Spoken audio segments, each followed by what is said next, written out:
嗨，大家好，今天教大家怎样做这个烤饼。面粉加泡打粉还要加水混合在一起，然后把面揉成一团，然后把它磨成。等面团揉光滑的时候，用那个面团光滑了，现在我们可以把它放在一边。面团光滑的时候，用那个保鲜膜把面团给包起来，等1个小时以后再打开。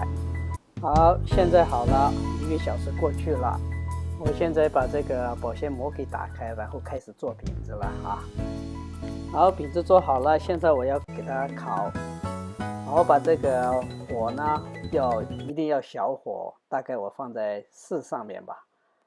然后看一看，这些饼子做完以后，它会鼓起来。这中间呢，以后就随便你加什么菜呀、cheese 呀、鸡蛋啊，什么都可以加。很好吃的这种饼子。